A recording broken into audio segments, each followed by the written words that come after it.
7bet lažybos. 7bet. 7bet lažybos. 7bet. 7bet lažybos. 7bet. Neatsakingas lošimas gali pakenkti tavo ir tavo šeimos geroviai. Ąžuolai, toks antras skaudus pralaimėjimas, kokias pirmiausiai idėjas galvoje dėliojasi po šito?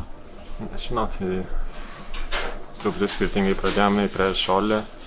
Neblogai pradėjome, manau.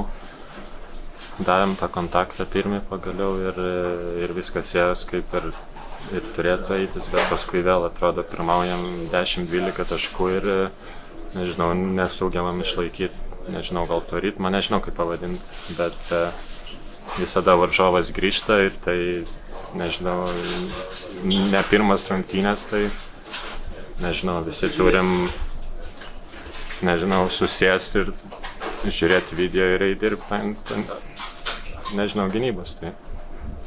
7 minutė jau turėti 14 taškų persvarą. Kas tais momentais atrodo pačiam? Kas nutiksta komandai, kad ta persvara taip greitai išsibarsto?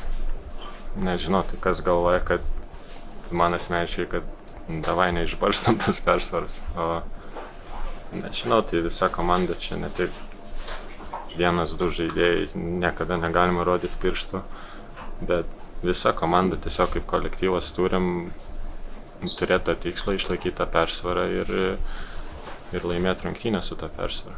Bet to vėl nepavyko padaryti, o Dubajus greitai užbėga, davė dar daugiau fizikos, kurios jau nebeatlaikėm, tai tiek. Kuo tas fiziškumas įsiskiria iki tol, ką buvot pajutę per tos 8 turus? Kuo davė tos dvi komandos Oli ir Dubajus buvo kitokios, kad jos, tarkim, išmušė jūsų tą pranašumą fiziškumo, kokia tai buvo jėga, ką jūs pajutėte per tos 2 mačus? Nežinau, pajutėm, kad labai lengvai esame apstumdomi, nežinau, jokio kontakto atgal.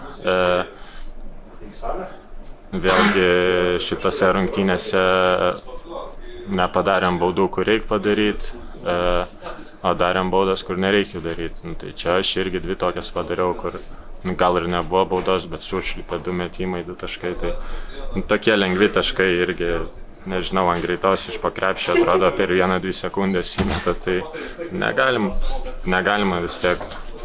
Aišku, gal labiau patyrusios komandas, bet ant to negalim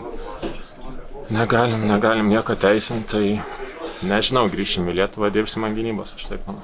Buvot geriausiai puolant, ta besiginanti komanda turbūt ir tebesat, buvo žemiau 80 vidurkis, bet dabar abi ir Oli ir Dubajus po 95. Čia viskas tik apie fiziškumą, ar kažkur taisyklės buvo paleistos gynyboje?